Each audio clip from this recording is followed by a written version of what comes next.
वाहिगुरु जी का खालसा वाहिगुरु जी की फतेह। इतिहास की लड़ी विचों कल आपां 1734 तक का इतिहास साझा कीता सी। भाई मनी सिंह होरां दे परिवार विचों बीबी बसंत कौर उन्हां दी पत्नी, जगत सिंह, गुलजार सिंह, भूपत सिंह इत्यादि सिंह भाई मनी सिंह होरां दे नाल शहीद होए ने। उस तो अगली विचार अज दे इतिहास विच तुहाडे नाल साझी करनी। आपां पिछले नूं ज्यादा नहीं दोहरा सकते। 1734 विच दो घटनावां अहम सिख इतिहास नाल होर होईयां। पहली घटना यह हुई, खालसे पंथ नूं उदों इकत्तरता करके गुरु के सिखां ने दो जथियां विच वंड दिता, क्योंकि उदों लंगर प्रशाद पानी सेवा संभाल इक्को थां ते करना औखा हो गया सी। दो थावां ते वंड ले। एक बन गया बाबा बुढ़ा दल, जिन्हों बुढ़ा दल कहने हैं। दूजा बन गया तरना दल। तरना असल विच शब्द का अर्थ है जवानी। एक जवाना का दल बन गया, एक बुढ़िया का दल बन गया। वखरेवा कोई नहीं सी, भावें इधर उधर दो जने जा सकते सन, पर एक सिस्टम बना लिया। बुढ़ा दल दे भी 5 जथे बनाए गए, पर यह बेचारे बजुर्ग सन इन्हां विचों कई, जिहदे कारण करके भी इन्हां दे कई जथियां दे 3 जथियां दे जिहड़े जथेदार सन वो 2-2 सन। ये 5 जथे बने। बाबा दीप सिंह जिहड़ा शहीद बाबा दीप सिंह है, ये बुढ़ा दल विचों है।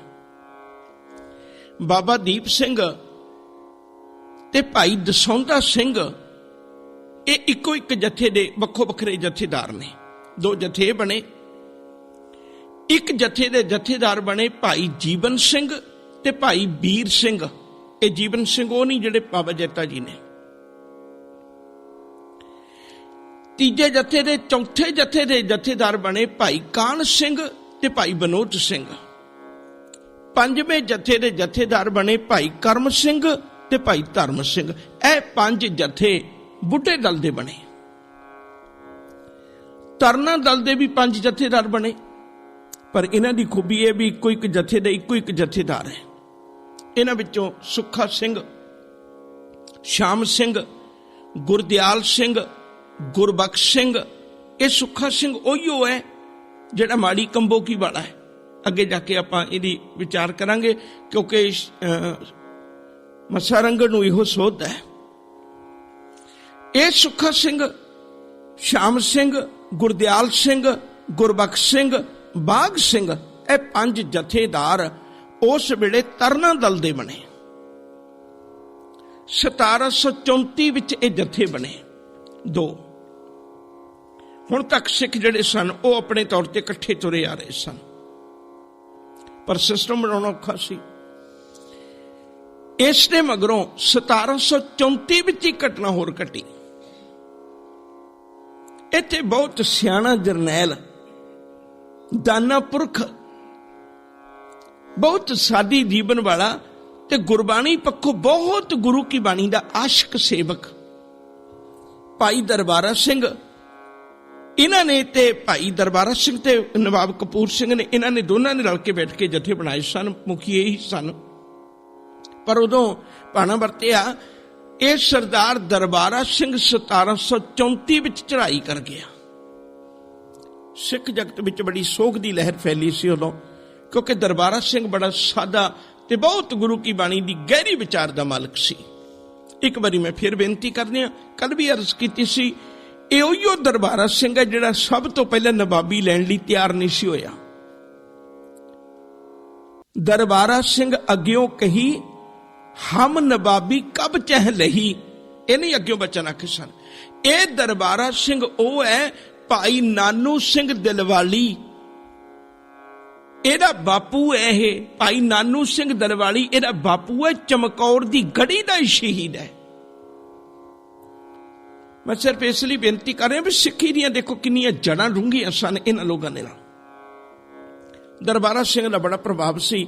ਦਰਬਾਰਾ ਸਿੰਘ ਚੜ੍ਹਾਈ ਕਰ ਗਿਆ ਤੇ ਨਵਾਬ ਕਪੂਰ ਸਿੰਘ ਇਹ ਜਥੇ ਦਾ ਮੁਖੀ ਬਣ ਗਿਆ। ਇਉਂ ਕਹਿ ਲਈਏ ਵੀ ਇੱਕ ਵਾਰੀ ਮੈਂ ਫਿਰ ਬੇਨਤੀ ਕਰਦੇ ਹਾਂ, ਕੁਝ ਇੱਕ ਸਿੱਖ ਅਜਿਹੇ ਹੋਏ ਨੇ ਜਿਹੜੇ ਆਪਣੇ ਜਥੇ ਦੇ ਜਥੇਦਾਰ ਹੋਣ ਦੇ ਬਾਵਜੂਦ ਵੀ ਸਮੁੱਚੇ ਸਿੱਖ ਜਗਤ ਉੱਤੇ ਇਹਨਾਂ ਦਾ ਪ੍ਰਭਾਵ ਸੀ। ਉਹਨਾਂ ਵਿੱਚੋਂ ਇੱਕ ਕਪੂਰ ਸਿੰਘ, ਨਵਾਬ ਕਪੂਰ ਸਿੰਘ। ਇੱਕ ਇਹਨਾਂ ਵਿੱਚੋਂ ਮਹਾਨ ਯੋਧਾ ਹੈ ਜੱਸਾ ਸਿੰਘ ਆਹਲੂਵਾਲੀਆ। ਉਹਨਾਂ ਵੀ ਬਹੁਤ ਅਦਬ ਰਿਹਾ ਹੈ ਸਿੱਖੀ ਦੇ ਅੰਦਰ, ਬਹੁਤ ਚੜ੍ਹਦੀ ਕਲਾ ਦਾ ਗੁਰੂ ਕਾ ਸਿੱਖ ਸੀ। ਉਸੇ ਗੱਲ ਵੱਲ ਫਿਰ ਆਵਾਂ। ਥੋੜੀ ਨਿਰਾਸ਼ਤਾ ਹੋਈ, ਪਰ ਫਿਰ ਵੀ ਗੁਰੂ ਕੀ ਬਾਣੀ ਦਾ ਟੇਕ ਆਸਰਾ ਲੈਣਾ ਪੈਂਦਾ। ਧਰਜੀ ਯਾਰ ਇੱਕ ਟੇਕ ਤੋਂ ਲਹੇ ਬਿਨਾਨੀ, ਆਸ ਨਾਨਕ ਨਾਮ ਧਿਆਈਆਂ ਕਾਰਜ ਆਵੇ, ਧਿਆਈਆਂ ਕਾਰਜ ਆਵੇ ਰਾਸ। मानो की टेक बिरती सब जान देवन को एक है भगवान जिसकै दिया रह अगाए बौर न तृष्णा लागे आए। सिक्खी अक्सर ते गुरु दी आसरे खलोनी है ना। 1734 तो लैके कुछ एक समा गुजरिया जिहड़ी घटना दस तुहाडे नाल सांझी करन लग्या 1735 दी है। उस वेले सियालकोट दे इलाके विच एक भाई हकीकत सिंह नौजवान बच्चा रहिंदा सी। इहदी शादी होई सी, अजे इहदे घर इक्को ही पुत्र सी।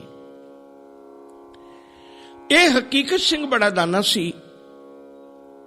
यह अचानक एक दिन उत्थों सियालकोट दे विचों दी लंघ रहा है। उत्थे कुछ एक मुगल वड्डे घरां दे बिगड़े हुए काके, मैं ऊं शब्द वरतना, उन्होंने हिंदू धर्म के देवी देवतियां दे प्रथाए कुछ माड़े शब्द बोले। ते हकीकत सिंह गुरु घर दा श्रद्धालु सी। हकीकत सिंह ने एक बच्चन आखिया, कहने लगे भलियो देवी देवतियां नूं तां सिख भी नहीं मनदे। वैसे अज नहीं तुसीं ये गल कह सकदे, अज ये कहना औखा है। ये उदों दी गल सी जदों गुरु का सिख गुरु चरनां विच जुड़िया हुंदा सी। मैं विचों एक माड़ी जी गल तुहाडे नाल साझी करन लग्या। तुसीं खुद दुख मनाओगे जे तुहाडी सिक्खी ते छड़दा ना, तुसीं खुद दुख मनाओगे। कदे हरमंदर साहिब दरबार साहिब जाके देखना, जिहड़ा दरबार साहिब दा हुण गेट है ये गोरियां ने बदलाया। अगे जाके तुहाडे नाल सारी सांझ पाउणी है। मैं पहला गेट अकाल तख्त साहिब दे पिछले पासे हुंदा सी। जिहड़ा अजोके समय दा गेट है ਉਹਦੇ बिल्कुल लागे एक शनि देवते का मंदिर है। दुख लगता है अमृतसर साहिब दे विच रहने वाले सरदार पग्गां वाले उत्तों दी किरपाना पा के शनि देवते दे दीवा जगाउण जांदे ने। उत्थे तुसीं शनिवार वाले दिन देख सकते हो लैन लगी हुंदी है। उन्नी मेरा ख्याल है भी दरबार साहिब नहीं लगदी जिन्नी उत्थे लग जांदी शनिवार वाले दिन। ये गल अज नहीं कह सकते, उदों गुरु के सिखां नूं मान सी गुरु ते। उदों उन्हें भाई हकीकत सिंह उन्हें बच्चन आखे, कहने लगे भी सजना देवी देवतियां तो असीं भी नहीं मनदे। नाबन को तीरथ घने मन बौरा रे, पूजन को बहुदेव कहो कबीर छूटन नहीं मन बौरा रे, छूटन हर की सेव। देवा देवी पूजिए भाई क्या मांगो क्या दे। साडे विच यकीन नहीं है इस गल दा।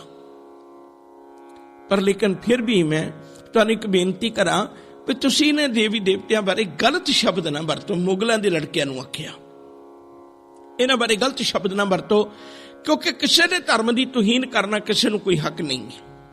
और दूजी गल, जे किते बीबी फातिमा बारे ये तुहाडे बारे च दो शब्द कह देण ते तुहानूं कितना बुरा लगे। बीबी फातिमा हजरत मुहम्मद साहब की लड़की है, याद रखियो जी। जे कोई बीबी फातिमा बारे दो शब्द कह दे तुहानूं कितना बुरा लगे। उन्होंने आखिरकार जाके सरकारी दरबारे ये शिकायत कर दी। जकरिया खान दे कोल जाके शिकायत कर दी ते जकरिया खान ने अगे भाई हकीकत सिंह होरां नूं सदिया ते उन्हां नूं गिरफ्तार करके ले आंदा। गिरफ्तार करके इन्हां नूं भी लाहौर दे नखास चौक विच बड़ी बेदर्दी दे नाल शहीद कर दिता गया। इहदे सामने भी 1735 की घटना में बेनती करा, ये सामने भी तीन ही गल्लां रखियां गईयां। पहली गल ये ਭਈ ਤੂੰ ਅੱਜ ਤੋਂ ਬਾਅਦ ਮੁਸਲਮਾਨ ਬਣ ਜਾ, ਤੇਰੀ ਜ਼ਿੰਦਗੀ ਨੂੰ ਮਾਫ ਕਰ ਦਿਆਂਗੇ। ਦੂਜੀ ਗੱਲ ਇਹ ਹੈ ਭਈ ਤੂੰ ਜੇ ਮੁਸਲਮਾਨ ਨਹੀਂ ਬਣਨਾ ਤਾਂ ਦੂਜਾ ਕੰਮ ਇਹ ਕਰ ਆਪਣੀ ਜ਼ਿੰਦਗੀ ਦੇ ਅੰਦਰ, ਜੇ ਤੂੰ ਚਾਹਵੇਂ ਤਾਂ ਤੈਨੂੰ ਮੌਤ ਚੁਣਨੀ ਪਵੇਗੀ। ਤੀਜਾ ਕੰਮ ਇਹ ਕਰ ਵੀ ਜੇ ਤੇਰੇ ਗੁਰੂ ਦੀ ਕੋਈ ਕਰਾਮਾਤ ਹੈ ਤਾਂ ਸਾਨੂੰ ਪ੍ਰਗਟ ਕਰਕੇ ਦਿਖਾ। ਭਾਈ ਹਕੀਕਤ ਸਿੰਘ ਹੋਰਾਂ ਦੇ ਵਿੱਚ ਮੌਤ ਚੁਣ ਲਈ। ਇੱਕ ਪਲ ਮੈਂ ਹੋਰ ਤੁਹਾਡਾ ਲੈਣਾ। ਇਹ ਭਾਈ ਹਕੀਕਤ ਸਿੰਘ ਦੀਆਂ ਜੜਾਂ ਵੀ ਬੜੀਆਂ ਡੂੰਘੀਆਂ ਨੇ। ਇਹਨਾਂ ਦੇ ਪਰਿਵਾਰ ਵਿੱਚੋਂ ਇੱਕ ਹੋਇਆ ਨੰਦ ਲਾਲ ਪੁਰੀ। ਇਹ 5ਵੇਂ ਪਾਤਸ਼ਾਹ ਵੇਲੇ ਸਿੱਖ ਬਣਿਆ ਸੀ। 6ਵੇਂ ਪਾਤਸ਼ਾਹ 7ਵੇਂ ਪਾਤਸ਼ਾਹ ਇਹਨਾਂ ਦੇ ਘਰ ਵੀ ਗਏ ਸਨ। 7ਵੇਂ ਪਾਤਸ਼ਾਹ ਇਸ ਨੰਦ ਲਾਲ ਪੁਰੀ ਦੇ ਅੱਗੇ 3 ਬੱਚੇ ਨੇ। ਮੈਂ ਬੜੀ ਕੋਸ਼ਿਸ਼ ਕਰ ਰਿਹਾ ਬੜੇ ਸੌਖੇ ਢੰਗ ਨਾਲ ਤੁਹਾਨੂੰ ਸਾਂਝਾ ਕਰਾਂ, ਪਰ ਫਿਰ ਵੀ ਕਈ ਮੇਰੀਆਂ ਵੀ ਮਜਬੂਰੀਆਂ ਨੇ। ਨੰਦ ਲਾਲ ਪੁਰੀ ਸਿਆਲਕੋਟ ਵਾਸੀ ਹੈ। ਇਹਦੇ ਅੱਗੇ 3 ਬੱਚੇ ਨੇ। ਇੱਕ ਦਾ ਨਾਮ ਹੈ ਭਾਗਮਲ, ਇੱਕ ਦਾ ਨਾਮ ਹੈ ਬਾਗਮਲ, ਇੱਕ ਇਹਨਾਂ ਦੀ ਲੜਕੀ ਸੀ, ਉਹਦਾ ਨਾਮ ਸੀ ਭਗਵੰਤੀ।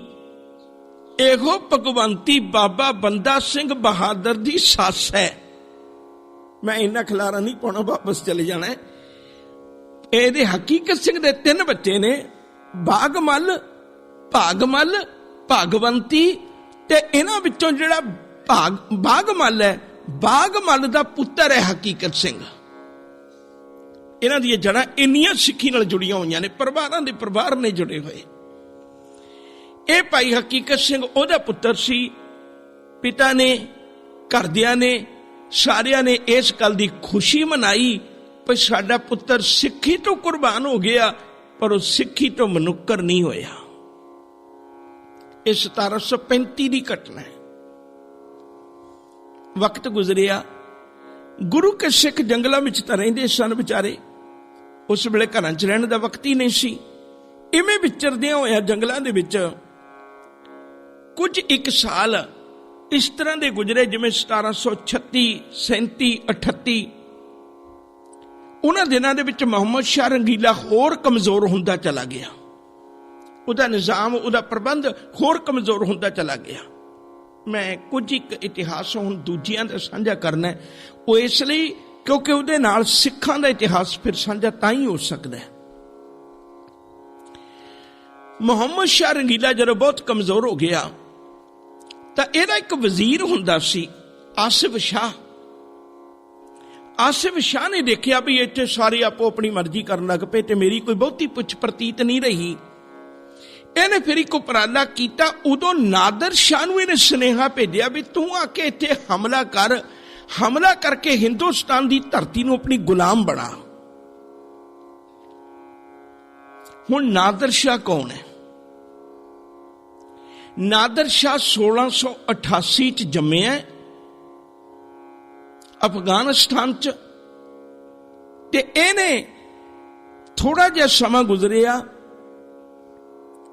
ਇਹਨੇ ਆਪਣੀ ਜਵਾਨੀ ਦੇ ਪਹਿਰੇ ਵਿੱਚ 1730 ਦੇ ਵਿੱਚ ਇਹਨੇ ਇੱਕ ਕਬੀਲੇ ਤੇ ਕਬਜ਼ਾ ਕਰਕੇ ਜਿੱਤ ਲਿਆ, ਫਿਰ ਕਾਬਲ ਤੇ ਕਬਜ਼ਾ ਕਰਕੇ ਜਿੱਤ ਲਿਆ, ਫਿਰ ਕੰਧਾਰ ਤੇ ਕਬਜ਼ਾ ਕਰਕੇ ਜਿੱਤ ਲਿਆ। ਇਹ ਇਮਾਮ ਕੁੱਲੀ ਆਜੜੀ ਦਾ ਪੁੱਤਰ ਹੈ। ਯਾਦ ਰੱਖੋ ਜੇ 1730 ਤੋਂ ਪਹਿਲਾਂ ਇਹ ਖੁਦ ਭੇਡਾਂ ਚਾਰਦਾ ਸੀ। ਆਜੜੀ ਸੀ ਇੱਕ ਅਮਮੂਲੀ ਆਜੜੀ ਸੀ, ਇਹ ਖੁਦ ਭੇਡਾਂ ਚਾਰਦਾ ਸੀ। ਇਹਨੇ 30 ਤੋਂ ਲੈ ਕੇ 36 ਤੱਕ ਸਮੁੱਚੇ ਅਫਗਾਨਿਸਤਾਨ ਦੇ ਉੱਤੇ ਕਬਜ਼ਾ ਕਰ ਲਿਆ। 1730 ਵਿੱਚ ਜਿਹੜਾ ਆਜੜੀ ਸੀ, 1736 ਵਿੱਚ ਅਫਗਾਨਿਸਤਾਨ ਦਾ ਉਹ ਰਾਜਾ ਸੀ, ਹਾਕਮ ਸੀ ਬਕਾਇਦਾ। ਜਦੋਂ 1739 ਦੇ ਵਿੱਚ ਇਹਨੂੰ ਖਬਰ ਮਿਲੀ, 1739 ਵਿੱਚ ਇਹਨੂੰ ਖਬਰ ਮਿਲੀ, ਆਸਿਫ ਸ਼ਾਹ ਨੇ ਇਹਨੂੰ ਸੁਨੇਹਾ ਦਿੱਤਾ। ਇਹ ਸੀ ਬੜਾ ਸਿਆਣਾ ਨਾਦਰ ਸ਼ਾਹ। ਇਹਨੇ ਆਪਣੇ ਵੱਲੋਂ ਅਫਗਾਨਿਸਤਾਨ ਤੋਂ ਕੁਝ ਇੱਕ ਨੁਮਾਇੰਦੇ ਭੇਜੇ ਦਿੱਲੀ ਦੇ ਦਰਬਾਰ ਵਿੱਚ ਵੀ ਤੁਸੀਂ ਉਹਨਾਂ ਕੋਲ ਜਾ ਕੇ ਕੁਝ ਇੱਕ ਖਰਾਜ, ਕੁਝ ਇੱਕ ਟੈਕਸ ਜਾਂ ਉਸ ਵੇਲੇ ਜੁਰਮਾਨਾ ਜਾਂ ਕੁਝ ਵੀ ਕਹਿ ਲਈਏ ਵੀ ਲੈ ਕੇ ਆਓ। ਤੇ ਜਦੋਂ ਉਹ ਆਏ ਨੁਮਾਇੰਦੇ, ਤੇ ਇਹਨਾਂ ਨੇ ਮੁਹੰਮਦ ਸ਼ਾਹ ਰੰਗੀਲੇ ਨੇ ਤੇ ਇਹਦੇ ਬਾਕੀ ਸਾਥੀਆਂ ਨੇ ਉਹਨਾਂ ਨੂੰ ਬੇਇੱਜ਼ਤ ਕਰਕੇ ਕੱਢ ਦਿੱਤਾ। ਜਦੋਂ ਬੇਇੱਜ਼ਤ ਕਰਕੇ ਉਹ ਵਾਪਸ ਗਏ, ਨਾਦਰ ਸ਼ਾਹ ਦੇ ਹਿਰਦੇ 'ਚ ਅੱਗ ਲੱਗੀ। 1739 ਵਿੱਚੋਂ ਹਮਲਾ ਕਰਨ ਵਾਸਤੇ ਆ ਗਿਆ ਲੰਮੀ ਸਾਰੀ ਫੌਜ ਲੈ ਕੇ। ਹੁਣ ਇੱਕ ਮੁਸ਼ਕਲ ਇਹ ਹੈ ਵੀ ਅਸੀਂ ਅੰਮ੍ਰਿਤਸਰ ਸਾਹਿਬ ਵੀ ਗਏ ਹੋਵਾਂਗੇ ਨਾ, ਤੇ ਖਿਮਾ ਕਰਿਓ ਜੇ ਬਹੁਤ ਜਲਦੀ ਨਾਲ ਜਾਣੇ ਤੇ ਬਹੁਤ ਜਲਦੀ ਨਾਲ ਵਾਪਸ ਆ ਜਾਣੇ। ਬਹੁਤ ਕੁਝ ਦੇਖਣ ਵਾਲਾ ਹੈ ਅੰਮ੍ਰਿਤਸਰ ਸਾਹਿਬ ਦੀ ਧਰਤੀ 'ਚ। ਮੈਂ ਸਮਝਣਾ ਇੱਕ ਛੋਟੀ ਜਿਹੀ ਬੇਨਤੀ ਕਰਦੇ ਹਾਂ। 10 ਸੱਸੇ ਨੇ 10 ਕਈ ਵਾਰੀ ਬੇਨਤੀ ਕਰਦਾ। 5 ਸੱਸੇ ਉਹ ਨੇ ਜਿਨ੍ਹਾਂ ਨੇ ਸਿੱਖੀ ਉਜਾੜੀ, 5 ਸੱਸੇ ਉਹ ਨੇ ਜਿਨ੍ਹਾਂ ਨੇ ਸਿੱਖੀ ਵਸਾਈ। ਮੈਂ ਸਿਰਫ ਇਸ਼ਾਰੇ ਹੀ ਕਰਨੇ ਨੇ। ਸਤਿਗੁਰੂ ਪਹਿਲਾ ਸੱਸਾ, ਦੂਜਾ ਸੇਵਾ, ਤੀਜਾ ਸਿਮਰਨ, ਚੌਥਾ ਸੀ ਇਸ ਜੀਵਨ ਦੇ ਅੰਦਰ ਸਰੂਪ। ਜੇ ਕਿਤੇ ਸਾਡੇ ਕੋਲ ਸੱਸੇ ਹੁੰਦੇ, ਸਤਿਗੁਰੂ ਹੁੰਦਾ, ਸੇਵਾ ਹੁੰਦੀ, ਸਿਮਰਨ ਹੁੰਦਾ, ਸਤ ਸੰਗਤ ਹੁੰਦੀ, ਚੌਥਾ ਸੱਸਾ। ਪੰਜਵਾਂ ਸੱਸਾ ਸਾਡੇ ਕੋਲ ਸਰੂਪ ਹੁੰਦਾ। ਇਹ 5 ਸੱਸੇ ਸਿੱਖੀ ਦੇ ਵਾਧੇ ਲਈ ਨੇ। 5 ਸੱਸੇ ਸਿੱਖੀ ਨੂੰ ਉਜਾੜਦੇ ਨੇ। ਪਹਿਲਾ ਸੱਸਾ ਸ਼ਰਾਬ, ਇਹਨੇ ਵੀ ਸਿੱਖੀ ਉਜਾੜੀ। ਦੂਜਾ ਸੱਸਾ ਨਕਲੀ ਸਾਧ, ਇਹਨੇ ਵੀ ਸਿੱਖੀ ਰੱਜ ਕੇ ਉਜਾੜੀ। ਤੀਜਾ ਸੱਸਾ ਹੈ ਸੋਚ। ਸਿੱਖ ਅੱਜ ਸੋਚ ਦਾ ਗੁਲਾਮ ਹੈ। ਸਿੱਖ ਸੋਚ ਕਰਕੇ ਆਜ਼ਾਦ ਨਹੀਂ ਹੈ। ਖਿਮਾ ਕਰਿਓ ਜੇ ਇਹ ਜੇ ਸੋਚ ਇਹਦੀ ਗੁਰੂ ਗ੍ਰੰਥ ਸਾਹਿਬ ਮਹਾਰਾਜ ਵਾਲੀ ਹੁੰਦੀ ਤੇ ਅੱਜ ਇਹ ਇਵੇਂ ਭਟਕਦਾ ਨਾ ਫਿਰਦਾ। ਤੀਜੀ ਇਹਦੇ ਜੀਵਨ ਵਿੱਚ ਹੈ ਸੋਚ। ਚੌਥਾ ਇਹਦੇ ਜੀਵਨ ਵਿੱਚ ਪ੍ਰਭਾਵ ਹੈ ਸਿਆਸਤ ਦਾ। ਚੌਥਾ ਜਿਹੜਾ ਸਿੱਖੀ ਨੂੰ ਉਜਾੜਨ ਵਾਲਾ ਸੱਸਾ ਹੈ ਉਹ ਹੈ ਸਿਆਸਤ। ਸਿਆਸਤ ਨੇ ਸਿੱਖੀ ਉਜਾੜ ਕੇ ਰੱਖ ਦਿੱਤੀ।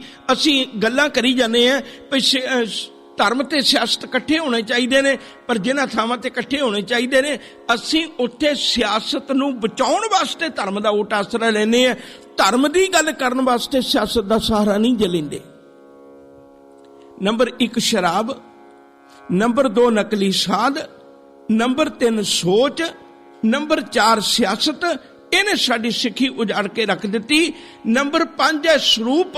ਇਹ ਜਿਹੜਾ ਸਾਡੇ ਕੋਲ ਵਿਗੜਿਆ ਹੋਇਆ ਸਰੂਪ ਹੈ ਅੱਜ, ਅਸੀਂ ਉਹਨੇ ਵੀ ਸਿੱਖੀ ਨੂੰ ਉਜਾੜੇ ਦੇ ਵਿੱਚ ਬਹੁਤਾ ਕਾਰਨ ਪਾਇਆ। ਉਸੇ ਗੱਲ ਵੱਲ ਵਾਪਸ ਪਰਤਣਾ ਚਾਹੁੰਦਾ।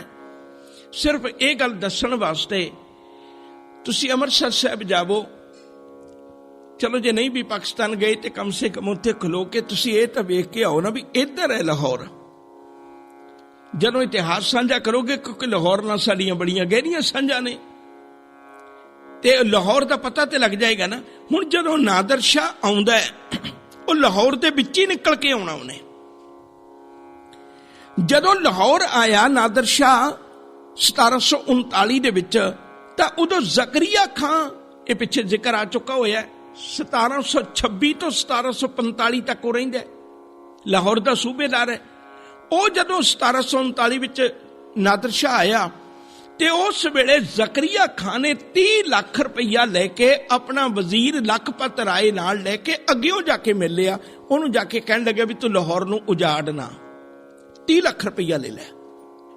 ਤੇ ਨਾਦਰ ਸ਼ਾਹ ਖੁਸ਼ ਹੋ ਗਿਆ, ਉਹਨੇ ਲਾਹੌਰ ਨੂੰ ਨਹੀਂ ਉਜਾੜਿਆ, ਉਹਨੇ 30 ਲੱਖ ਰੁਪਈਆ ਲਿਆ ਤੇ ਇਹਦੇ ਨਾਲ ਜ਼ਕਰੀਆ ਖਾਨ ਨੂੰ ਲਾਹੌਰ ਦਾ ਸੂਬੇਦਾਰ ਫਿਰ ਬਣਾ ਗਿਆ ਉਹ, ਕਿਉਂਕਿ ਹੁਣ ਤੇ ਪ੍ਰਭਾਵ ਜ਼ਕਰੀਆ ਖਾਨ ਇਹਦਾ ਸੀ ਨਾ, ਨਾਦਰ ਸ਼ਾਹ ਦਾ ਸੀ ਨਾ। ਲਾਹੌਰ ਹੁਣ ਨਾਦਰ ਸ਼ਾਹ ਦੇ ਅਧੀਨ ਆ ਗਈ। ਮੁੜ ਕੇ ਦਿੱਲੀ ਆ ਗਿਆ ਅੰਮ੍ਰਿਤਸਰ ਸਾਹਿਬ ਦੇ ਵਿੱਚੋਂ ਤੇ ਅੱਗੇ ਦਿੱਲੀ ਲੰਘ ਗਿਆ।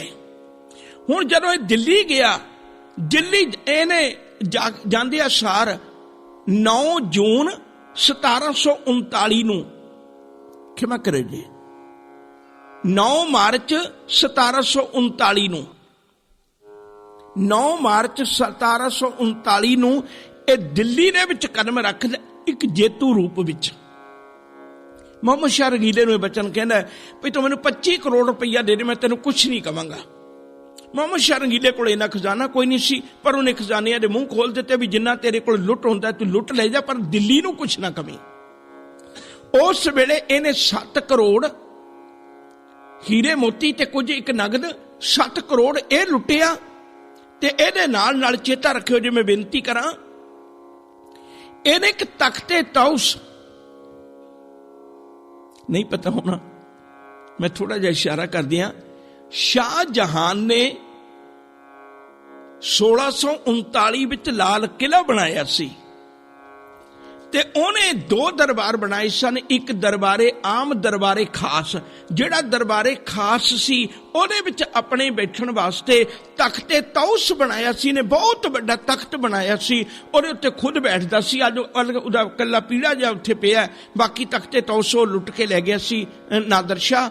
ਨਾਦਰ ਸ਼ਾਹ ਨੇ ਤਖਤੇ ਤਾਊਸ ਲੁੱਟਿਆ, ਔਰ ਦੂਜੀ ਗੱਲ ਹੈ ਕੋਹੇ ਨੂਰ ਹੀਰਾ ਲੁੱਟਿਆ। ਮੈਂ ਬੇਨਤੀ ਕਰਾਂ, ਇਸ ਕੋਹੇ ਨੂਰ ਹੀਰੇ ਦਾ ਆਪਾਂ ਨੂੰ ਅੱਗੇ ਜਾ ਕੇ ਵਾਸਤਾ ਪੈਣਾ। ਹੁਣ ਧਿਆਨ ਵਿੱਚ ਰੱਖਿਓ ਵੀ ਨਾਦਰ ਸ਼ਾਹ ਦੇ ਕੋਲ ਇਹ ਅਫਗਾਨਿਸਤਾਨ ਤੁਰ ਗਿਆ, ਉੱਥੋਂ ਕਿਵੇਂ ਵਾਪਸ ਆਉਂਦਾ, ਇਹ ਗੱਲ ਅੱਗੇ ਜਾ ਕੇ ਤੁਹਾਡੇ ਨਾਲ ਸਾਂਝੀ ਕਰਾਂਗਾ ਜਿਉਂ ਜਿਉਂ ਇਹਦੇ ਇਤਿਹਾਸ ਵਿੱਚ ਜ਼ਿਕਰ ਆਏਗਾ। ਇਹ ਨਾਦਰ ਸ਼ਾਹ ਦੇ ਨਾਲ ਇੱਕ ਕੋਹੇ ਨੂਰ ਹੀਰਾ, ਤਖਤੇ ਤਾਊਸ, 7 ਕਰੋੜ 1000 ਹਾਥੀ, ਹਜ਼ਾਰਾਂ ਹੀ ਊਠ, ਹਜ਼ਾਰਾਂ ਹੀ ਘੋੜੇ ਤੇ ਨਾਲ ਸਾਰਾ ਕੁਝ ਲੈ ਕੇ ਇਹ ਜਦੋਂ ਮੁੜਨ ਲੱਗਿਆ, ਅਚਾਨਕ ਉਸ ਵੇਲੇ ਇੱਕ ਭਾਣਾ ਵਰਤਿਆ। ਇਹਨੂੰ ਕਿਸੇ ਨੇ ਰੌਲਾ ਪਾ ਦਿੱਤਾ ਭਈ ਨਾਦਰ ਸ਼ਾਹ ਤੇ ਮਾਰ ਦਿੱਤਾ। ਜਦੋਂ ਇਹ ਰੌਲਾ ਪਿਆ ਦਿੱਲੀ ਦੇ ਵਿੱਚ, ਕੁਝ ਇੱਕ ਬੰਦਿਆਂ ਨੇ ਨਾਦਰ ਸ਼ਾਹ ਦੇ ਸਿਪਾਹੀ ਮਾਰ ਦਿੱਤੇ। ਜਦੋਂ ਨਾਦਰ ਸ਼ਾਹ ਦੇ ਸਿਪਾਹੀ ਮਾਰੇ ਤੇ ਨਾਦਰ ਸ਼ਾਹ ਨੇ ਆਪਣੀ ਤਲਵਾਰ ਕੱਢ ਕੇ ਬਾਹਰ ਰੱਖ ਲਈ। ਕਹਿਣ ਲੱਗੇ, ਜਦੋਂ ਤੱਕ ਮੈਂ ਨਹੀਂ ਕਹਿੰਦਾ ਉਦੋਂ ਤੱਕ ਕਤਲੇਆਮ ਬੰਦ ਨਹੀਂ ਹੋਵੇਗਾ। ਇੱਕ ਗੱਲ ਚੇਤਾ ਰੱਖਿਓ, 1,12,000 ਬੰਦਾ ਨਾਦਰ ਸ਼ਾਹ ਨੇ ਦਿੱਲੀ ਦੇ ਵਿੱਚ ਕਤਲ ਕਰਵਾ ਦਿੱਤਾ। ਕੋਈ ਥਾਂ ਨਹੀਂ ਸੀ ਰਹਿ ਗਈ ਲੰਘਣ ਜੋਗੀ ਜਿੱਥੇ ਲੰਘ ਕੇ ਰੋਕੀ ਜਾ ਸਕਦੇ ਹੋਣ। ਉਦੋਂ ਦਿੱਲੀ ਛੋਟੀ ਸੀ। ਮੁੜ ਕੇ ਇਹ ਮੁਹੰਮਦ ਸ਼ਾਹ ਰੰਗੀਲੇ ਨੇ ਬੇਨਤੀ ਕੀਤੀ ਤੇ ਉਸ ਵੇਲੇ ਇਹਨੇ ਆਪਣੀ ਧੀ ਦਾ ਡੋਲਾ ਇਹਦੇ ਪੁੱਤਰ ਨਾਸਰ ਸ਼ਾਹ ਨੂੰ ਦੇਣਾ ਪਸੰਦ ਕੀਤਾ ਵੀ ਮੈਂ ਆਪਣੀ ਧੀ ਵੀ ਤੈਨੂੰ ਦੇਣਾ, ਆਪਣੀ ਨੂੰਹ, ਤੇਰੀ ਨੂੰਹ ਬਣਾ ਕੇ, ਪਰ ਤੂੰ ਕਿਰਪਾ ਕਰ ਇਸ ਦਿੱਲੀ ਦੀ ਲੁੱਟ ਨੂੰ, ਕਤਲੇਆਮ ਨੂੰ ਬੰਦ ਕਰ। ਮੁੜ ਕੇ ਦਿੱਲੀ ਦੀ ਕਤਲੇਆਮ ਤਾਂ ਬੰਦ ਹੋਈ ਸੀ। ਅੱਜ ਵੀ ਲੋਕ ਜਦੋਂ ਕਿਤੇ ਸ਼ਬਦ ਵਰਤਦੇ ਨੇ ਨਾ, ਇਤਿਹਾਸ ਵਿੱਚ ਸ਼ਬਦ ਬਣ ਗਿਆ ਵੀ ਨਾਦਰ ਸ਼ਾਹੀ, ਇਹ ਤਾਂ ਕਤਲੇਆਮ ਹੈ। ਭਾਵ ਜਿੱਥੇ ਬਹੁਤ ਕਤਲੇਆਮ ਹੋਵੇ ਉਹਨੂੰ ਨਾਦਰ ਸ਼ਾਹੀ ਨਾਲ ਕਿਹਾ ਜਾਂਦਾ ਹੈ। ਹੁਣ ਸਿੱਖੀ ਦਾ ਇਤਿਹਾਸ ਦੇ ਨਾਲ ਜੁੜਨ ਲੱਗਾ ਹੈ। ਇਹ ਸਾਰਾ ਕੁਝ ਲੈ ਕੇ 10,000 ਲੜਕੀਆਂ, ਹਿੰਦੁਸਤਾਨ ਦੀਆਂ 10,000 ਲੜਕੀਆਂ, ਮਾਣ ਕਰਿਓ ਜੇ ਇਤਿਹਾਸ ਉੱਤੇ ਮੈਂ ਬੇਨਤੀ ਕਰਾਂ। ਹੁਣ ਪੁੱਛੋ ਦੂਜਿਆਂ ਨੂੰ ਵੀ ਸਾਡੇ ਸਿੱਖੀ ਦੇ ਇਤਿਹਾਸ, ਪਰ ਹੁਣ ਸਿੱਖ ਨੂੰ ਇਹ ਨਹੀਂ ਵਿਚਾਰੇ ਨੂੰ ਪਤਾ, ਦੂਜੇ ਨੂੰ ਕੀ ਪੁੱਛੇ। 10,000 ਲੜਕੀਆਂ ਤੇ ਸਾਰਾ ਕੁਝ ਲੈ ਕੇ ਇਹਦੇ ਨਾਲ ਇਹਨੂੰ ਜ਼ਕਰੀਆ ਖਾਂ ਤੇ ਇਹਦਾ ਵਜ਼ੀਰ ਨਾਲ ਲਖਪਤ ਰਾਏ, ਇਹ ਦੋਵੇਂ ਜਣੇ ਛੱਡਣ ਜਾ ਰਹੇ ਨੇ। ਚਨਾਬ ਦੇ ਲਾਗੇ ਇੱਕ ਛੋਟੇ ਜਿਹੇ ਇਲਾਕੇ ਦਾ ਨਾਂ ਹੈ ਅਖਨੂਰ। ਇਸ ਅਖਨੂਰ ਦੇ ਇਲਾਕੇ ਵਿੱਚ ਜਾ ਕੇ ਗੁਰੂ ਕੇ ਸਿੱਖਾਂ ਨੇ ਇਹਨੂੰ ਅੱਗਿਓਂ ਘੇਰ ਲਿਆ। ਦੇਖੋ ਛੋਟੇ ਜਿਹੇ ਸਿੱਖ ਨੇ, ਜੰਗਲਾਂ ਵਿੱਚ ਵਿਚਾਰੇ ਰਹਿੰਦੇ ਨੇ, ਇਹਨਾਂ ਦਾ ਕੋਈ ਘਰ ਘਾਟ ਵੀ ਨਹੀਂ ਹੈ, ਖਾਣ ਪੀਣ ਦੀਆਂ ਸਹੂਲਤਾਂ ਵੀ ਨਹੀਂ ਹੈ। ਤੇ ਉਹ ਗੁਰੂ ਕੇ ਸਿੱਖਾਂ ਨੇ ਜਾ ਕੇ ਨਾਦਰ ਸ਼ਾਹ ਨੂੰ ਅਖਨੂਰ ਦੇ ਇਲਾਕੇ ਵਿੱਚ ਘੇਰ ਲਿਆ। ਤੇਰੀ ਫੌਜ ਬੜੀ ਵੱਡੀ ਲੰਮੀ ਸੀ ਦੂਰ ਤੱਕ, ਪਰ ਉਹਨਾਂ ਨੇ ਰੱਜ ਕੇ ਗੁਰੂ ਕੇ ਸਿੱਖਾਂ ਨੇ ਲੁੱਟਿਆ। ਯਾਦ ਰੱਖਿਓ ਜੇ ਬਹੁਤੀਆਂ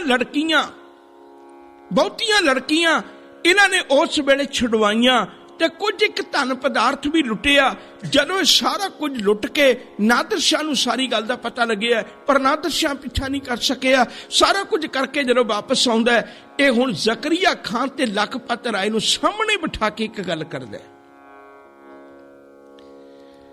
ਕਹਿਣ ਲੱਗਿਆ, ਮੈਨੂੰ ਇਸ ਗੱਲ ਦੀ ਸਮਝ ਨਹੀਂ ਲੱਗੀ, ਜਦੋਂ ਮੈਂ ਲਾਹੌਰ 'ਚ ਕਦਮ ਰੱਖਿਆ ਜ਼ਕਰੀਆ ਖਾਨ ਡਰ ਗਿਆ, ਮੈਂ ਦਿੱਲੀ 'ਚ ਕਦਮ ਰੱਖਿਆ ਮੁਹੰਮਦ ਸ਼ਾਹ ਰੰਗੀਲਾ ਡਰ ਗਿਆ, ਜਦੋਂ ਮੈਂ ਕਤਲੇਆਮ ਕੀਤੇ ਸਾਰੀ ਤਰਥੱਲੀ ਮਚ ਗਈ, ਇਤਨੀ ਦੁਨੀਆ ਕਰਾ ਕਰ ਉੱਠੀ।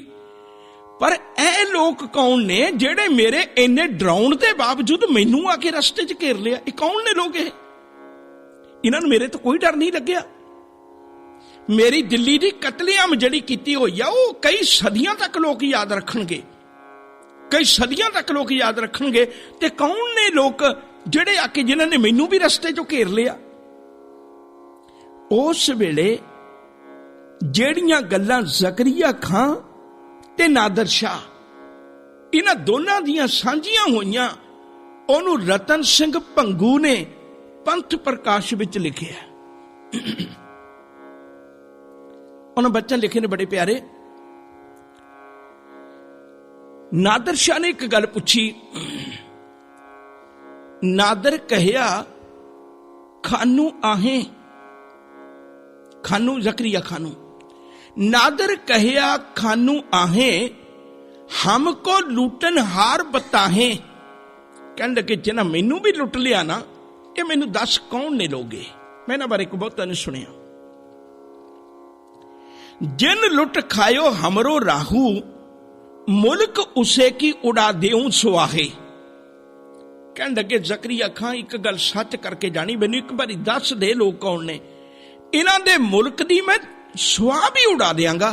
तेरी दिल्ली विच तां कुछ छड्ड भी आया मैं, तेरे लाहौर विच तां मैं कुछ छड्ड भी आया, लेकिन जेड़ा इन्हां दा देश है ना, जेड़े नादर शाह नूं भी लुट सकदे ने, जेड़ा इन्हां दा देश है, एक बारी यकीन करके जानी मैं ओदी सुआह भी उड़ा देंगा, ओदी सुआह भी पल्ले नहीं पैण देंगा, अग ला देंगा इन्हां लोकां नूं। नादर शाह नूं भी घेरन वाले लोग ने हो सकदे। ये पंथ प्रकाश के बोलने में फिर बेनती करा। तब खानू ने ऐश बखानी। हुण जकरिया खां जेड़ा ना, वो नादर शाह नूं दसदा सिखां बारे च। तब खानू ने ऐश बखानी, मुल्क आहे की काहे निशानी। कहंदे कि इन्हां दा मुल्क दी किहड़ी निशानी तू भालदा है, कोई निशानी नहीं आंदी। फिर भी कोई ना कोई अता पता तो होएगा। वो दसदा हुण जकरिया खां दसदा है, नाम सिंह।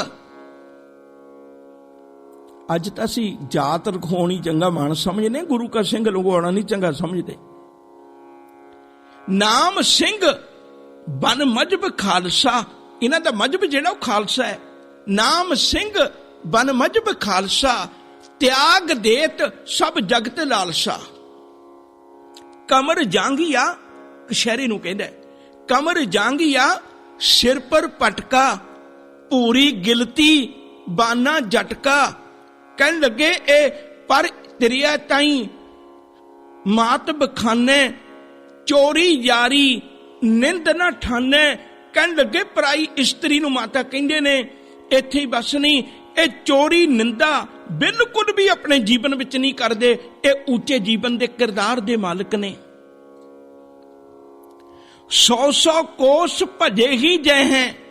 उदों घोड़ियां ते सफर करना 100 को बहुत महीना रखाउंदा सी। याद रखियो, जे मैं बेनती करा, घोड़ियां ते जिन्हां सफर किया होएगा उन्होंने पता होएगा घोड़सवारी जिहड़े करदे ने बखियां चढ़ जांदियां ने, क्योंकि अनजान बंदा घोड़सवारी नहीं कर सकदा।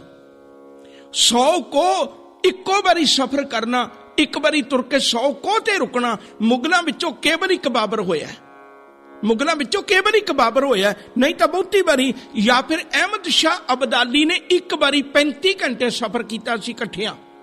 वो अगे जाके तुहाडे नाल जिक्र करांगा, मैं समझाया नहीं। आम करके इन्ना सफर नहीं सी कोई कर सकदा। 100 कोस भगेगी जह, घोड़न को भी मांस खले हैं। खड़े सोवे और चलते खाहे।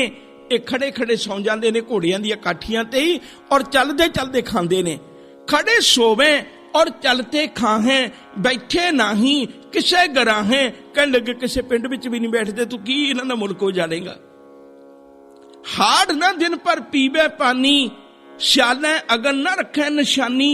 कहने लगे हाड़ का महीना होवे, इन्हां नूं सारी दिहाड़ी पानी दी एक बूंद ना मिले, फिर भी पता नहीं कादे आसरे जकारे लाउंदे ने, ये कदे नहीं खत्म हुंदे। हाड़ ना दिन पर पीवे पानी, सियाले अगन ना रखे निशानी। सियाल दा महीना होवे, अग सेकनी तां एक पासे, ये अग दी निशानी भी कोल नहीं रखदे, अग दी तस्वीर भी कोल नहीं रखदे। पता नहीं रब जाने इन्हां कोल कपड़े भी नहीं हुंदे, घोड़ियां दी काठियां ते चढ़दी कला च विचरदे रहिंदे ने। सियाले अगन ना रखे निशानी, लूण किरत का स्वाद ना जाने। अज ते रब दी किरपा सानू किन्ने पदार्थ मिलते ने। ओ सिखा शुक्र करिया कर मालिक दा, उन्हां वल देखो जिन्हां सिक्खी हंडाई है। लूण किरत का स्वाद ना जाने, हम दुख देवे वह सुख माने। कहन लगे ते कदे चंगा प्रशादा भी नहीं सकदे। मैं बहुती बारी इन्हां दरख्तां दे पत्ते घुट के पींदे ही वेखिया। इन्हां बेचारे नूं पता नहीं काहदा असर है। जकरिया खां ने जदों इतनी गल कही, भावें उन्हें इन्हां दा किरदार दस्सिया, भावें ईरखावासी दस्सिया, पर खुशबू ते खुशबू है ना। नादर शाह ने जदों ये गल कही, ਜਿਹੜਾ ਇਤਨੀਆਂ ਡੀਂਗਾ ਮਾਰਨ ਵਾਲਾ ਸੀ, ਜਿਹੜਾ ਇਤਨੀਆਂ ਗੱਲਾਂ ਕਰਨ ਵਾਲਾ ਸੀ ਨਾਦਰ ਸ਼ਾਹ, ਉਹਨੇ ਆਪਣੇ ਮੱਥੇ ਤੇ ਹੱਥ ਰੱਖ ਲਿਆ। ਮੱਥੇ ਤੇ ਹੱਥ ਰੱਖ ਕੇ ਬੜੀ ਗੰਭੀਰ ਸੋਚ ਵਿੱਚ ਗਲਤਾਨ ਹੋ ਗਿਆ। ਜ਼ਕਰੀਆ ਖਾਨ ਪੁੱਛਦਾ ਵੀ ਕੀ ਗੱਲ ਹੋ ਗਈ। ਹੁਣ ਨਾਦਰ ਸ਼ਾਹ ਆਪਣਾ ਹੱਥ ਥੱਲੇ ਕਰਦਾ ਤੇ ਮੂੰਹ ਤਾਂ ਚੁੱਕ ਕੇ ਇੱਕ ਗੱਲ ਕਹਿੰਦਾ, ਨਾਦਰ ਕਾਦਰ ਸੋਚ ਪੁੰਨ। ਨਾਦਰ ਨੇ ਰੱਬ ਨੂੰ ਯਾਦ ਕਰਕੇ ਇੱਕ ਗੱਲ ਕਹੀ, ਨਾਦਰ ਕਾਦਰ ਸੋਚ ਪੁੰਨ ਕਹੋ ਨਵਾਬੈ ਐਸ। ਫਿਰ ਉਹਨੇ ਜ਼ਕਰੀਆ ਖਾਨ ਨੂੰ ਇੱਕ ਗੱਲ ਕਹੀ, ਨਾਦਰ ਕਾਦਰ ਸੋਚ ਪੁੰਨ ਕਹੋ ਨਵਾਬੈ ਐਸ। ਜੇਕਰ ਹੈ ਸਿੰਘ ਵੈਸ ਹੀ ਭਾਖਤ ਹੋ ਤੁਮ ਜੈਸ।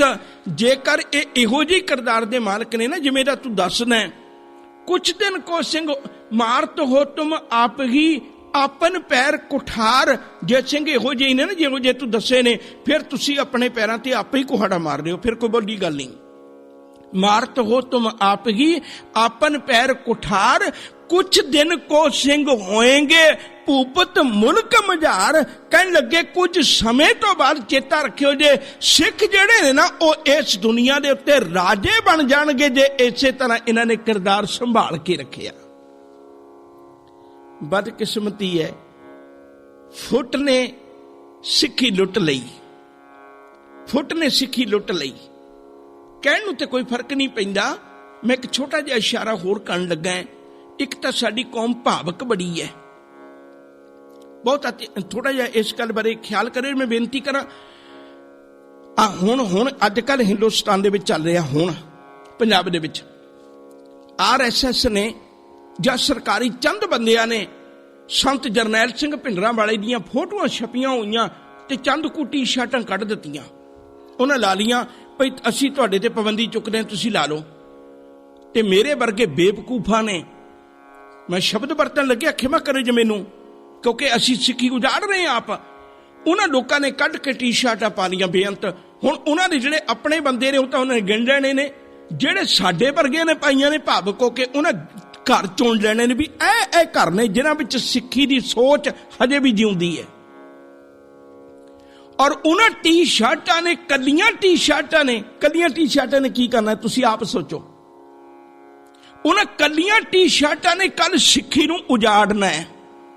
ਸਾਨੂੰ ਨਹੀਂ ਪਤਾ ਇਸ ਗੱਲ ਦਾ। ਅਸੀਂ ਇਸੇ ਤਰ੍ਹਾਂ ਤੁਰਨੇ, ਗੱਡੀਆਂ ਦੇ ਪਿੱਛੇ ਫੋਟੋਆਂ ਲਾ ਲੈਂਦੇ ਆ ਜਾਂ ਆਪਣੀਆਂ ਟੀ-ਸ਼ਰਟਾਂ ਤੇ ਫੋਟੋਆਂ ਛਪਵਾ ਲੈਂਦੇ ਆ। ਉਹ ਜ਼ਾਲਮ ਨੂੰ ਪਤਾ ਲੱਗ ਜਾਣਾ ਵੀ ਆਹ ਬੰਦੇ ਦੇ ਘਰ ਅੰਦਰ ਆਹ ਸੋਚ ਹਜੇ ਵੀ ਪਨਪ ਰਹੀ ਹੈ, ਇਹ ਸੋਚ ਦੀ ਮਰੀ ਨਹੀਂ ਹੈਗੀ। ਤੇ ਕੱਲ ਉਹਨਾਂ ਨੂੰ ਮਾਰਨਾ ਸੌਖਾ ਹੋ ਜਾਂਦਾ। ਫਿਰ ਉਹ ਉਸ ਵੇਲੇ ਦੰਗੇ ਕਰਦੇ ਨੇ, ਫਿਰ ਉਸ ਵੇਲੇ ਕਤਲੇਆਮ ਹੁੰਦੀ ਹੈ। ਫਿਰ ਘਰ ਘਰ ਚੁਣਿਆ ਜਾਂਦਾ ਵੀ ਇੱਥੇ ਸਿੱਖਾਂ ਦਾ ਘਰ ਹੈ। ਮੈਂ ਉਸੇ ਗੱਲ ਵੱਲ ਵਾਪਸ ਪਰਤਾ ਜਿਹੜੀ ਬੇਨਤੀ ਕਰ ਰਿਹਾ ਸਾਂ। ਨਾਦਰ ਸ਼ਾਹ ਇਵੇਂ ਲੁੱਟ ਕੇ ਰੱਜ ਕੇ, ਪਰ ਉਹਨੂੰ ਗੁਰੂ ਕੇ ਸਿੱਖਾਂ ਨੇ ਰਾਹ ਵਿੱਚ ਹੌਲਾ ਕੀਤਾ ਤੇ ਇਵੇਂ ਦੀ ਉਹ ਵਿਚਾਰਾਂ ਕਰਦਿਆਂ ਹੋਇਆਂ ਵਾਪਸ ਚਲਾ ਗਿਆ। ਹੁਣ ਜਦੋਂ ਨਾਦਰ ਸ਼ਾਹ ਦੇ ਕੋਲੋਂ, ਇੱਕ ਏਡੇ ਸਿਆਣੇ ਰਾਜਨੀਤਿਕ ਬੰਦੇ ਦੇ ਕੋਲੋਂ, ਇੱਕ ਏਡੇ ਕਹਿਰਵਾਨ ਬੰਦੇ ਦੇ ਕੋਲੋਂ ਉਹਨੂੰ ਲੁੱਟਣ ਵਾਲਿਆਂ ਦੀ ਤਾਰੀਫ ਜਦੋਂ ਸੁਣੀ ਉਹਨੇ, ਜ਼ਕਰੀਆ ਖਾਨ ਦੇ ਹਿਰਦੇ 'ਚ ਅੱਗ ਲੱਗ ਗਈ ਵੀ ਮੈਂ ਹੁਣ ਹੋਰ ਕੁਛ ਨਹੀਂ ਕਰਨਾ, ਮੈਂ ਇੱਕੋ ਹੀ ਕੰਮ ਕਰਨਾ, ਕਿਸੇ ਤਰ੍ਹਾਂ ਸਿੱਖੀ ਨੂੰ ਉਜਾੜ ਸਕਾਂ। ਉਹਨੇ ਆ ਕੇ ਹੱਦ ਦਰਜੇ ਦਾ ਕਹਿਰ ਕਰ ਦਿੱਤਾ। ਮੈਂ ਕੱਲ ਰੋਜ਼ ਤੁਹਾਡੇ ਨਾਲ ਸਾਂਝ ਕਰ ਬੈਠਾ ਹੋਇਆ।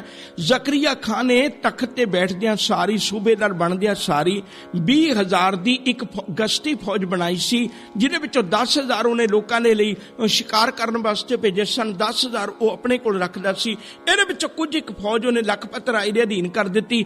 ਭਈ ਜਿਵੇਂ ਕਿਵੇਂ ਹੋ ਸਕਦਾ ਤੂੰ ਸਿੱਖੀ ਦੀ ਜੜ ਪੁੱਟ, ਬਸ ਮੈਨੂੰ ਇੱਕੋ ਚੀਜ਼ ਚਾਹੀਦੀ ਵੀ ਸਿੱਖ ਨਜ਼ਰ ਨਾ ਆਵੇ।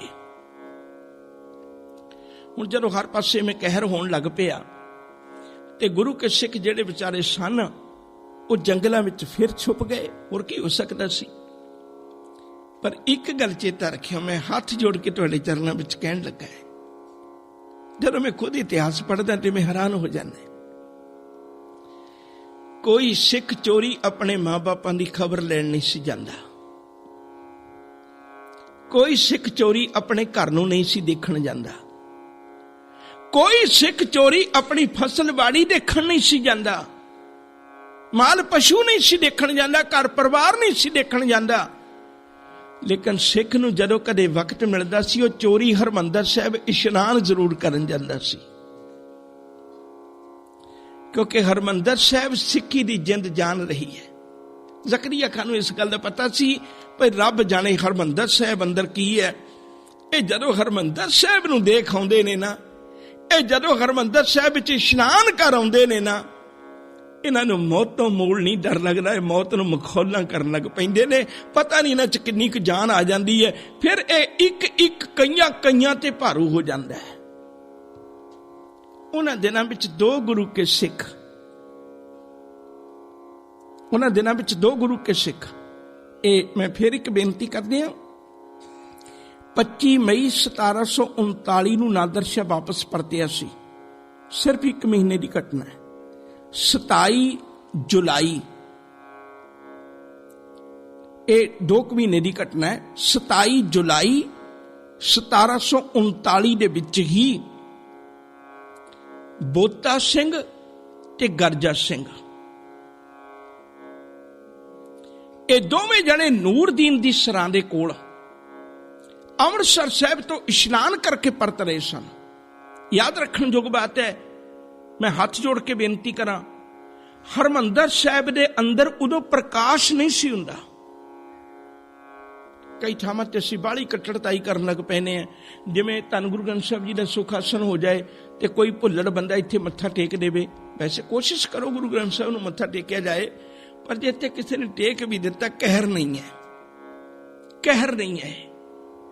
क्योंकि जदों सिख जांदे सन उदों हरमंदर साहिब काहदे लई जांदे सन? उत्थे तां गुरु ग्रंथ दा प्रकाश ही नहीं सी हुंदा उन्हां दिनां च।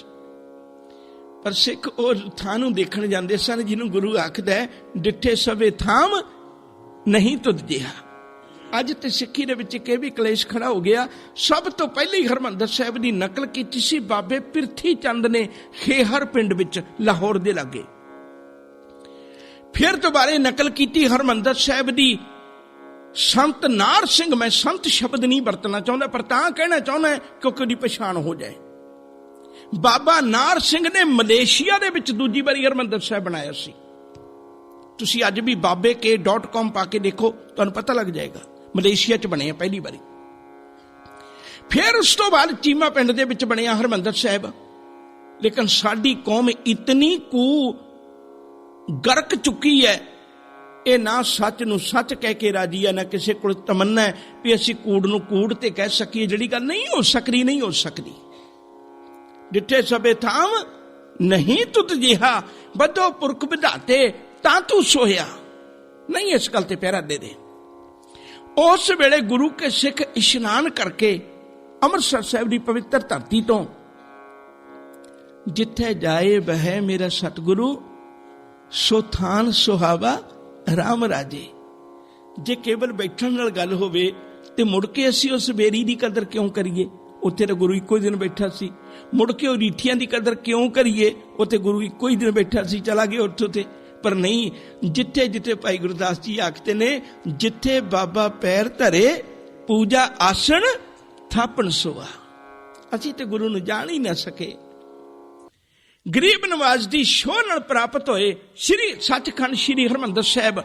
उथों बोता सिंह ते गरजा सिंह दोवें जने इशनान करके वापस आ रहे ने ते रातों रात इशनान करके आए। उन्हां कोल थोड़ा जिहा वक्त बच गया। उन्हां सोचिया भी किन्ना चंगा होवे जे सवेर हुंदिया तक आपां कुछ पैंदा तय कर लईए, किते ऐसा ना होवे दिन चढ़ जाए ते मुड़ के दिने उन्हां नूं लुके रहना पैंदा सी। ते ओह आगे इत्थे नूरदीन दी सरां तरनताਰਨ साहिब दे लागे है। कदे वक्त मिलिया नूरदीन दी सरां की चीज़ है, ये फिर सांझ पावांगा। सरहंद दियां इट्टां इसे नूरदीन दी सरां नाल जुड़ियां होईयां ने। इहने सरहंद च पट्ठे लाए सन ते इहने उत्थों इट्टां मंगवाईयां सन। गुरु अर्जन पातशाह ने इट्टां मंगवाईयां सन। गुरु अर्जन पातशाह दी इट्टां इहने नूरदीन ने चुक के सरां दे विच ला लईयां सन। मुड़ के बघेल सिंह ने वापस लिया के इट्टां तरनताਰਨ साहिब लाईयां सन। ये गल वखरी है, कदे फिर सही समझ सी। मैं बेनती कर रहा सां, नूरदीन दी सरां तरनताਰਨ साहिब दे लागे, नूरदीन दी सरां तो 1.5 किलोमीटर लामे ये दोवें जने सिख बेचारे झाड़ां विच बैठे ने, सरकड़े विच बैठे ने। ਤੇ ਉਸ ਵੇਲੇ ਦਿਨ ਹੈ, ਹਾਲਾਂਕਿ ਦਿਨ ਹੈ, ਸਵੇਰ ਦਾ ਵਕਤ ਹੋ ਚੱਲਿਆ।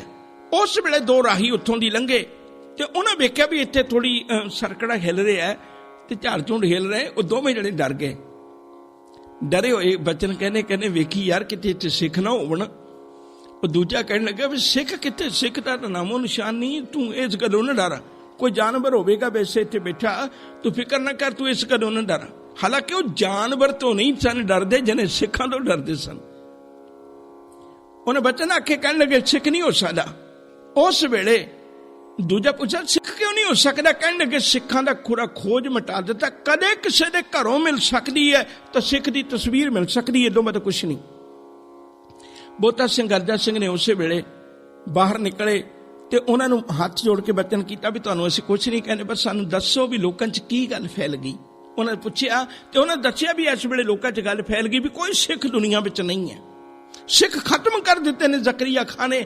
ਦੋਨਾਂ ਗੁਰੂ ਕੇ ਸੂਰਮਿਆਂ ਨੇ ਉੱਥੋਂ ਸੋਟੇ ਤੋੜ ਕੇ ਸੜਕ ਦੇ ਵਿਚਕਾਰ ਖਲੋ ਗਏ। ਸੜਕ ਦੇ ਵਿਚਕਾਰ ਖਲੋ ਕੇ ਉਹਨਾਂ ਨੇ ਨਾਕਾ ਲਾ ਲਿਆ ਤੇ ਇੱਕ ਚਿੱਠੀ ਲਿਖੀ ਹੈ। ਉਹਨਾਂ ਨੇ ਚਿੱਠੀ ਲਿਖੀ ਹੈ ਬੋਤਾ ਸਿੰਘ ਗਰਜਾ ਸਿੰਘ ਨੇ ਜ਼ਕਰੀਆ ਖਾਂ ਨੂੰ। ਆਮ ਛੋਟੇ ਮੋਟੇ ਬੰਦੇ ਨੂੰ ਚਿੱਠੀ ਨਹੀਂ ਲਿਖੀ, ਜ਼ਕਰੀਆ ਖਾਂ ਨੂੰ ਇੱਕ ਚਿੱਠੀ ਲਿਖੀ ਹੈ। ਸਮੇਂ ਨੇ ਪੰਧ ਮੁਕਾ ਲਿਆ, ਇਹ ਮੈਨੂੰ ਆਦਤ ਨਹੀਂ ਹੈ ਵੀ ਮੈਂ ਅੱਗੇ ਜਾਵਾਂ। ਇੱਥੋਂ ਹੀ ਲੜੀ ਆਪਾਂ ਗੱਲ ਸ਼ੁਰੂ ਕਰਾਂਗੇ। ਭੁੱਲਾਂ ਚੁੱਕਾਂ ਦੀ ਖਿਮਾ, ਪਿਆਰ ਨਾਲ ਆਖੋ ਵਾਹਿਗੁਰੂ ਜੀ ਕਾ ਖਾਲਸਾ, ਵਾਹਿਗੁਰੂ ਜੀ।